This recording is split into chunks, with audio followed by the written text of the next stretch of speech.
কলা খেলে রাগ কমে, আনারস খেলে ওজন কমে, সফেদা খেলে মানসিক চাপ কমে, তেঁতুল খেলে ব্লাড প্রেশার কমে, লেবু খেলে ক্যান্সার হয় না, কিশমিশ খেলে দ্রুত ফর্সা হওয়া যায়, আপেল কমলা লেবু খেলে হাড় মজবুত হয়, মোসাম্বি খেলে রক্ত পরিষ্কার হয়, আপেল খেলে মানুষ লম্বা হয়, আখরোট খেলে স্মৃতিশক্তি প্রখর হয়, কমলা লেবু ও মাল্টা খেলে প্রেশার বাড়ে, আপেল খেলে মুখের দুর্গন্ধ দূর হয়, স্ট্রবেরি খেলে দাঁত সাদা হয়, জাম খেলে সুগার কমে, কলা খেলে ভালো ঘুম হয়, শশা খেলে পেটের গ্যাস দূর হয়, আপেল খেলে দ্রুত শক্তি বৃদ্ধি পায়, পেয়ারা খেলে চেহারা সুন্দর হয় এবং বয়সে ছাপ পড়ে না, পেঁপে খেলে গাড় এবং কোমরে ব্যথা দূর হয়, কলা খেলে মাথা ব্যথা কমে, মালবেরি খেলে চুল পড়া বন্ধ হয়, পেঁপে খেলে পেট পরিষ্কার হয়, আপেল খেলে কিডনি ভালো থাকে, পেয়ারা খেলে টেনশন কমে যায়, লিচু খেলে টিউমার ভালো হয়, কমলা লেবু খেলে চোখের দৃষ্টি শক্তি বৃদ্ধি পায়, কমলা লেবু মোসাম্বি বাতাবি লেবু খেলে লিভার ভালো থাকে, কামরাঙ্গা খেলে কিডনি নষ্ট হয়ে যায়, দোত্রা ফল খেলে মানুষ পাগল হয়ে যায়, ডালিম খেলে রক্তের পরিমাণ বৃদ্ধি পায়,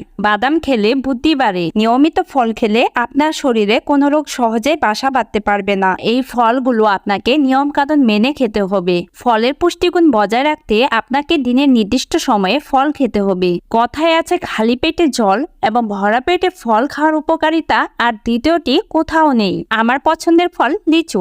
আপনাদের পছন্দের ফল কি? অবশ্যই কিন্তু কমেন্টসে জানাবেন। আজকের এই ভিডিওটি শেয়ার করে জানা অজানা তথ্য সবার মাঝে ছড়িয়ে দিন। ধন্যবাদ।